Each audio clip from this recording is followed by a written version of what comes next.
Teman-teman, setelah Pak Jokowi purna tugasnya sebagai presiden, kita semua tahu bahwa Pak Jokowi pulang ke kediamannya. Nah, kediaman atau rumah Pak Jokowi itu sering dikunjungi oleh masyarakat karena mereka ingin bertemu dengan Pak Jokowi, ngobrol santai, kemudian berfotoria, dan mereka terlihat antusias sekali ingin bertemu dengan Pak Jokowi. Bukan hanya dari kalangan masyarakat, tapi orang-orang penting juga, teman-teman, dan artis juga ada yang bersilaturahmi ke rumah Pak Jokowi. Nah, banyaknya kunjungan warga ke rumah Pak Jokowi, ada yang bilang bahwa hal tersebut adalah settingan, teman-teman. Dan hal tersebut tentu saja menjadi sesuatu yang dibicarakan.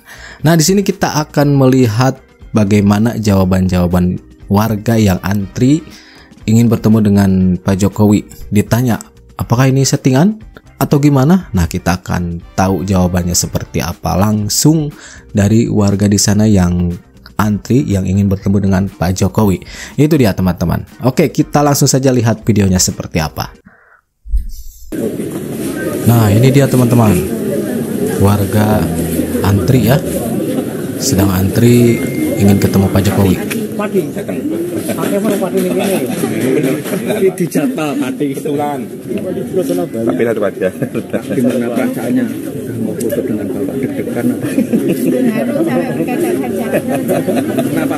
Mau ketemu Pak Jokowi silaturahim kami.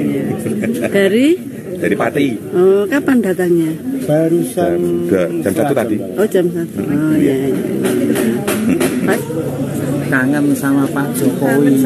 Kangen. Kenapa kangen, Pak? Ya, mencintai Pak Jokowi. Sudah pernah bertemu sebelumnya, Pak? Ya, bertemu lewat aja kalau lewat Temanggung. Pak Jokowi dicinta rakyat. dari Temanggung jam berapa, Pak? Saya jam setengah 10, setengah 12 sudah nunggu standby. Oh, sudah ada standby. Masuk antrian untuk bertemu Pak Jokowi, perasaannya gimana, Pak? Wah, perasaannya senang. Senang sekali. Senang. Ya, deg-degan, senang. Karena kita mencintai Pak Jokowi. Pak nama? Saya Pak Samuel. Ini Pak asli Samuel. tidak settingan. Kami orang Temanggung mencintai Pak Jokowi. Yes. Keinginan sendiri berarti? Keinginan sendiri. Nah, keinginan sendiri, teman-teman, asli tidak settingan. Beliau sangat mencintai Pak Jokowi dan rela antri tentunya untuk bertemu dengan Pak Jokowi. Wajah-wajahnya memperlihatkan wajah yang sangat antusias tentunya ya. Tidak settingan. Ya, nama saya Pak Samuel. Pak Samuel dari Temanggung. Dari Temanggung. Terima kasih, Pak. Ya. Ini dari Belanda, Pak. Gimana Dari Belanda? Dari Belanda sampai di sini, Bu? Justru saya tahu dari liburan sih. Pas liburan ya, pas liburan kebetulan liburan di Solo. Ini sepupu saya di Solo. Kebetulan lewat sini, nggak taunya di rumahnya Pak Jokowi tuh. Datang sini kapan itu? Tanggal 18. Tanggal 16. Tinggal di Belanda. Di Belanda atau Memang saudara? domisili di Belanda. Oh, domisili. Ingin ketemu Pak Jokowi, kenapa, Bu? Ya memang saya waktu pilih juga Pak Jokowi terus.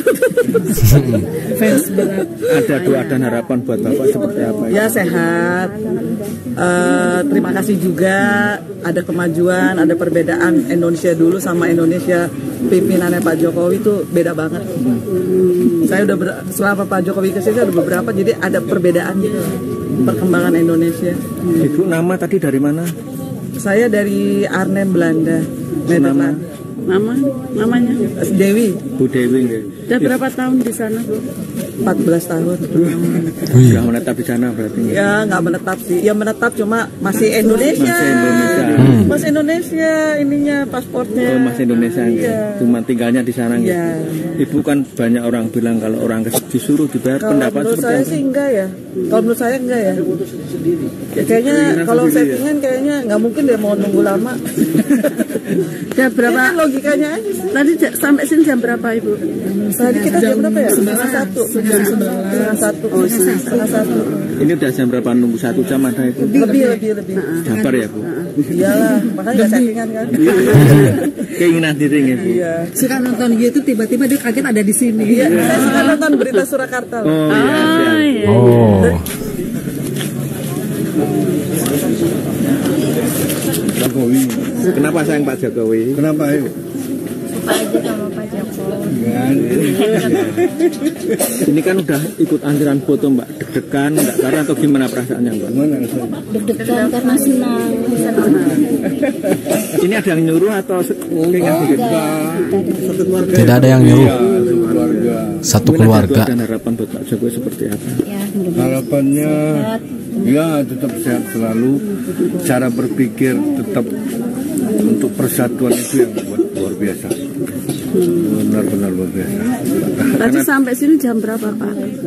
Dari kemarin. Oh dari kemarin. Nah, enggak Oh, stay dari kemarin. Iya. Belum berhasil. Belum ketemu. Iya, belum ketemu. Berarti ini yang kedua ya? Iya. Ini tadi datang jam berapa tadi? Oh barusan ya. Lihat di YouTube soalnya rame kan. iya. Mumpung di sini bisa ketemu, kenapa enggak? Kesempatan ya Pak. Iya. Ini keinginan diri ya Pak? Oh iya. Nggak ada settingan, kan banyak orang bilang ini settingan ini. Nggak usah dengar Pak. Ya nggak usah dengar itu.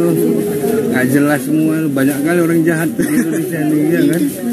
Bapak namanya siapa? Pak Regar. Oh, iya. Si Regar. Siregar. Iya, Siregar. Oke, terima kasih. Terima kasih Bapak. Ya, oke. Dari mana ini Mbak? Oh, remaja nih. Oh, dari Solo. Solo ya. Dari Ini kan Solo. udah mau antri foto dengan Bapak. Gimana perasaannya? Deg-degan nggak karena atau gimana Mbak? senang banget. Excited ya. Iya.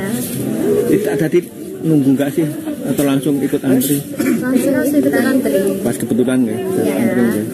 Mbak ada doa dan harapan Pak Jokowi. Buat Pak Jokowi semoga sehat selalu. Terus apa ya? Yang baik-baik Pak, yang baik untuk keluarganya juga. Nah, itu teman-teman ya, semuanya menjawab ini bukan settingan, bahkan ini keinginan sendiri. Ingin bertemu dengan Pak Jokowi, dan mereka antri tentunya ya, rela mengantri, bahkan ada yang stay dari kemarin.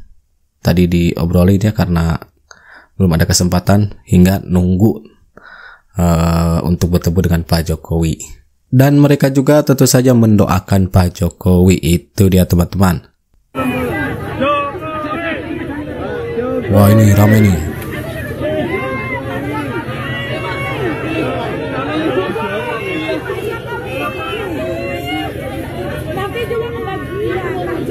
Oh, dari touring ya datang, udah ditunggu oleh masyarakat.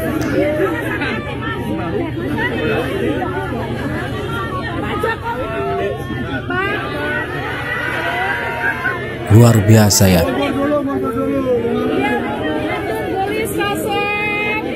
Efek Pak Jokowi. Banyak orang yang percaya kebenaran teori konspirasi. Saya ingin katakan teman-teman bahwa teori konspirasi itu merupakan bagian dari post-truth. Kita tahu bahwa post-truth adalah pasca kebenaran, dan itu sama dengan kabar bohong.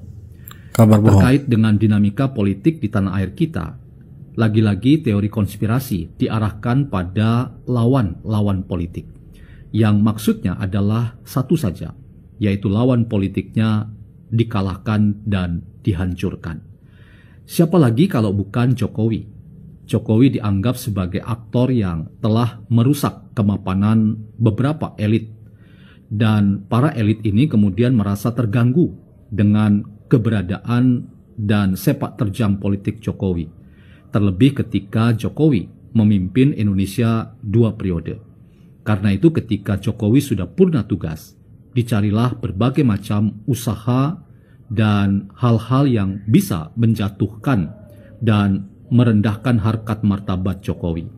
Dalam konteks ini teman-teman, teori konspirasi yang adalah post-truth itu sendiri dijadikan sebagai fakta kebenaran yang kemudian dipaksakan untuk disebarkan dalam media-media sosial, Dipaksakan untuk membuat disebarkan. kegaduhan dalam pandangan publik, agar publik luas bisa menerima apa yang dianggap benar itu, dan kebenaran yang merupakan kabar bohong itu kemudian dijadikan sebagai milik publik. Dalam konteks ini teman-teman, saya menemukan sebuah video yang sengaja dikaitkan bahwa banyaknya kunjungan orang-orang, baik para politisi maupun rakyat biasa, ke rumah Jokowi, yang saya katakan rumah Jokowi sekarang sudah menjadi destinasi wisata, itu dianggap sebagai settingan belaka.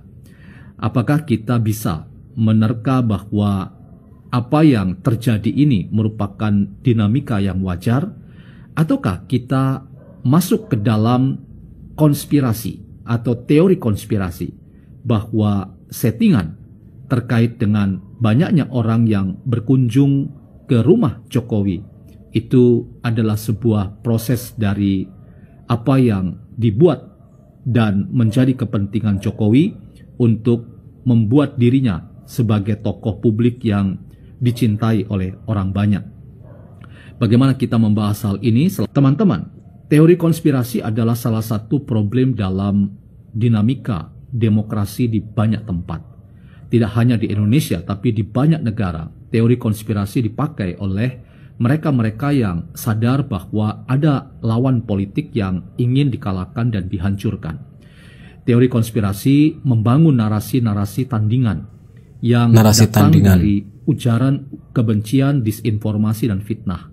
Semuanya itu dikapitalisasi untuk tujuan tertentu, kepentingan tertentu.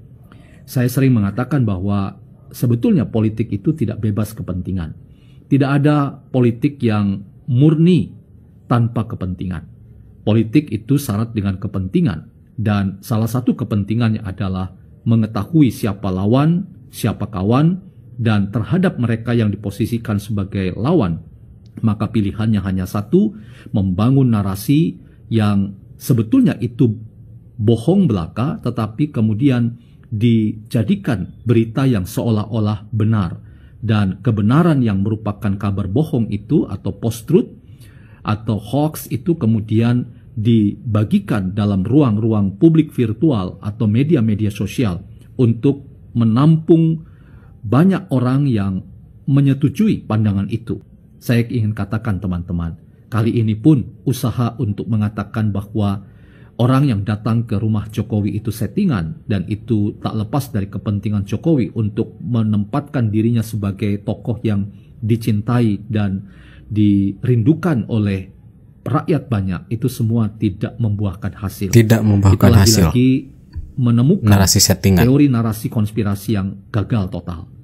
Disinilah teman-teman kita jadi mengerti bahwa sepak terjang para aktor politik itu ditentukan oleh satu hal yang sering kali kita lupakan, bahwa kekuatan konspirasi dan kekuatan post-truth atau hoax atau kabar bohong itu disebarkan secara sistematis dan terprogram atau terstruktur, tetapi itu akan kalah dengan sendirinya karena satu hal, bahwa aktor politik tidak boleh kehilangan apa yang dinamakan etika publik yang jujur dan adil dan apa adanya.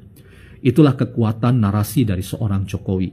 Jokowi tidak mungkin dikalahkan oleh teori narasi dan konspirasi yang membuat ia seolah-olah menjadi sumber masalah. Padahal kita tahu bahwa apa yang terlihat pada Jokowi adalah ia adalah orang yang punya etika publik yang saya katakan tadi.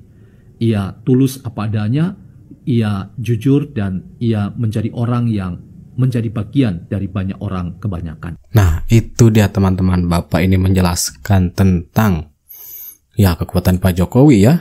Beliau mengatakan bahwa narasi konspirasi settingan ini tidak berhasil kalahkan Pak Jokowi. Dan hal-hal seperti itu, seperti tadi ya disebutkan bahwa kunjungannya itu settingan, itu tidak akan berhasil untuk meruntuhkan Pak Jokowi. Kurang lebih seperti itu teman-teman. Dan kita juga lihat di video tadi sebelumnya tanggapan langsung dari masyarakat mengenai Pak Jokowi, dan nyatanya mereka ingin sekali, jadi keinginan sendiri untuk bertemu dengan Pak Jokowi. Soal-soal yang berhubungan dengan settingan itu mereka sama sekali tidak ada yang memanage, menyeting atau apa ya untuk bertemu dengan Pak Jokowi, dalam artian murni keinginan mereka, bahkan mendoakan ya, bahkan rela antri. Itu dia teman-teman. Oke teman-teman, terima kasih sudah nonton informasi ini. Nanti kita jumpa lagi di video-video selanjutnya, and that's it. Catch you later.